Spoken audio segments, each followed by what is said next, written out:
से भी कम। आज भी जो लोग बैठ करके गलतफहमी पालते हैं, नहीं पालिए।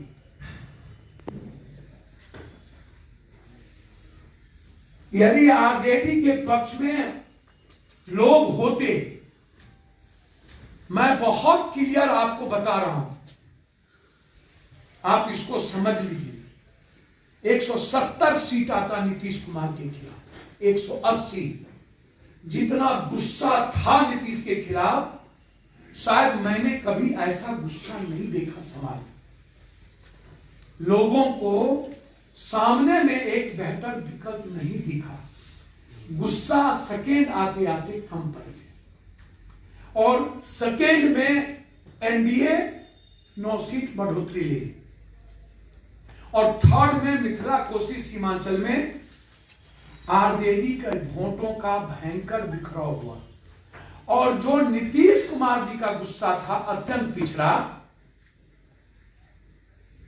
जो वोट नीतीश के खिलाफ देता, वहां पर अत्यंत पिछड़ा और अपर कास्ट ने भी इस बार वोट दिया है महागठबंधन को, ब्राह्मण खास तौर से 19 से 17%। मैं और लोगों की बात नहीं करूंगा, 17%। ये पूरा का पूरा मूल्यांकन है। और अपर कास्ट में दूसरा बाबूसा है, 11%। महागठबंधन को वोट दिया नीतीश के गुस्सा के खिलाफ। ये है, लेकिन उसको बेहतर तरीके से लीडरशिप ने कैच नहीं किया। और जब मिथिला कोसी सीमांचल में गए तो कुछ सामाजिक आधार ऐसा उधर है, आपको आश्चर्य होगा। मैं 2 उदाहरण देना चाहता हूं और बहुत गंभीर। सर बंद कर दीजिए मोबाइल सर। 2 गंभीर उदाहरण समझ लीजिए। एक, पिपरा से चुनाव, एक्स एमपी को टिकट दिया राजद।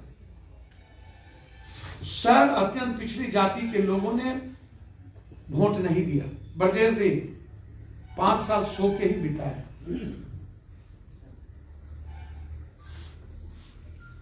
अभी भी खत्म नहीं सोच पाए। ये नींद कहां पहुंचा देता है लोगों। ये चुनाव हार जीत हम खुद के कारण, समाज को दोष ना दें। बिहार के राजनीतिक परिवेश में जाति एक सच है, मैं मानता हूं। लेकिन यदि जाति एक सच है, मुझे कोई यह बता दे, एक दिन मायावती नहीं आई, चुनाव कैसे जीत गई?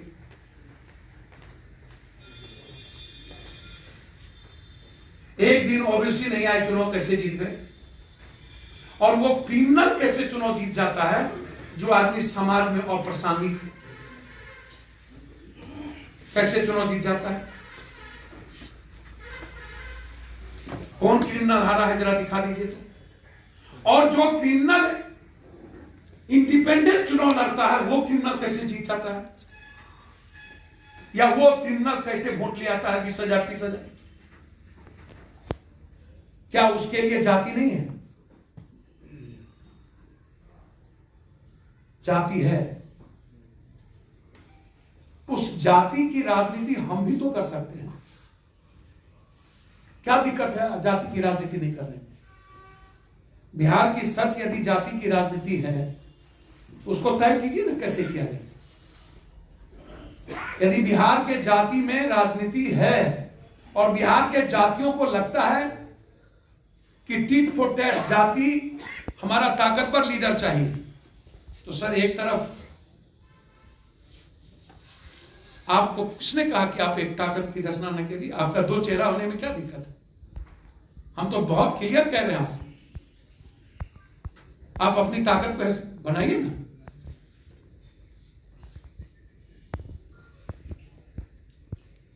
पप्पू यादव से आप पूछिएगा हमने क्या पाया, जो मैंने पाया वो दुनिया में कोई नहीं पाया। पूरा वर्ल्ड हारने के बाद लिखा और जो 20 साल पहले बाहुबली लिखता था वो नायक लिखा, सेवक लिखा, हमने वो पाया।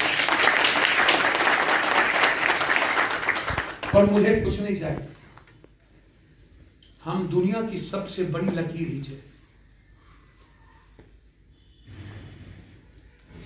आप हमारा तैयारी मत करिए, आप हमेशा सेवादारी, पप्पू यादव जी जहां जाते हैं मदद करते हैं। आपके पर्सनल जीवन में हम इंटरफेयर नहीं करते, आपको सिर्फ बता देते हैं मेरे आप पर्सनल लाइफ पप्पू यादव के जीने का, उसमें भी आपको बात करनी चाहिए पॉलिटिकल, संगठनात्मक, ऑफिस, कार्यालय, आपको बात करना चाहिए संघर्ष, आपको बात करना चाहिए कि आप फुल टाइमर हैं कि नहीं, आप अपने प्रति गंभीर हैं कि नहीं, आप अपनी चिंता करते हैं कि नहीं, आप इंडिविजुअल बनना चाहते हैं कि नहीं। पहले चुनाव लड़ना चाहते हैं तो क्यों लड़ना चाहते हैं, क्यों चुनाव लड़े, हमको आप जरा बता दीजिए। इसमें बहुत सारे साथी हैं, जब आप को ताकत नहीं है, 5 करोड़ रुपया नहीं था, चुनाव क्यों लड़े, क्यों टिकट लेने आए। जब बगैर चुनाव का, पैसा का चुनाव नहीं होता है, अब अगर जाति का चुनाव नहीं होता तो फिर चुनाव क्यों लड़ना चाहते हैं। चुनाव वही लोग लड़िए जो लोग लड़ना चाहते हैं, जिसके पास पैसा हो और जो 4 राइफल भी ताकत, यदि बिहार में राइफले की ताकत दिखती है और दूसरा सेवादारी दिखती है, यदि आपको 5 करोड़ रुपया हो और 4 राइफल हो और जाति की ताकत हो तो लड़िए, ना लड़े हो तो छोड़ दीजिए राजनीति को।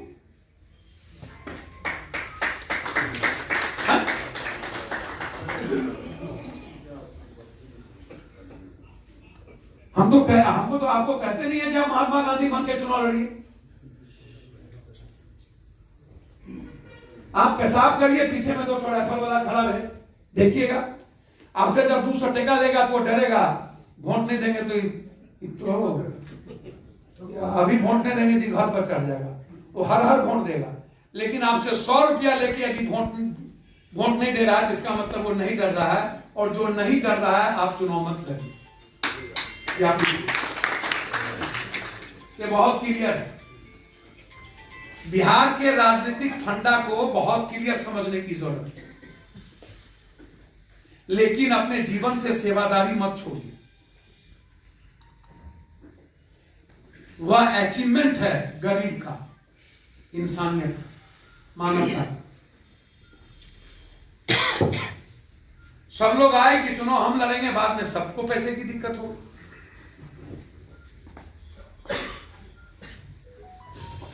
अभी से पहले पैसा जुगाड़ कीजिए और ये 5 करोड़ रुपया रख दीजिए चुनाव लड़ने के लिए, और उसको छुइए नहीं।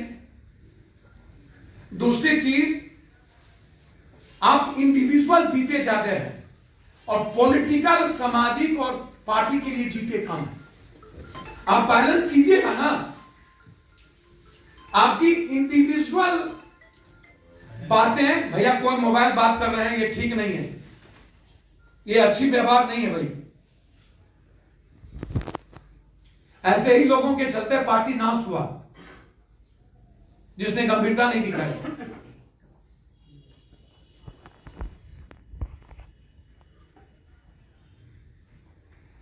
अब गठबंधन सब परिस्थिति न तय करेगा कोई रास्ता। साधु परिस्थिति आएगा तो क्या ऐसा नहीं है कि गठबंधन नहीं किया जाए। परिस्थिति बनी तब ना, एक दिन में 11 सीट बीजेपी से ने दे दिया संजी को, एक ही दिन में। परिस्थिति बनी ना कि मांझी चले गए। परिस्थिति ना आपको कहीं खड़ा करेगा, आप उस लायक खड़े रहिएगा तब ना परिस्थिति का रास्ता भी कहीं ना कहीं आपको मिलेगा। यदि हमको परिस्थिति मिला होता तो हम चुनाव, अब हो सकता था कि हमको भी 6 सीट 8 सीट पर परिस्थिति में हम व्यक्तिगत तौर पर समझौता कर लेते, और वैसी परिस्थिति थी कि 6 सीट पर हम चुनाव लड़ सकते थे गठबंधन करके। अभी से ब्रेन मेकअप करिए ना, कि ठीक है संग, यदि उस वक्त गठबंधन में ये परिस्थिति आती है तो 6 पर आता है, 8 पर आता है तो उतने पर लड़िए, आप फाइनल करिए, उसी पर अभी से ब्रेन मेकअप करके आगे बढ़ेंगे। आपसे हम 5 साल कामों लेते हैं, संघर्षों कराते हैं और चुनाव के वक्त 4 ठोप पर आके खड़े हो जाएंगे। तो हमको भी लगता है ना कि हमको क्या करना चाहिए।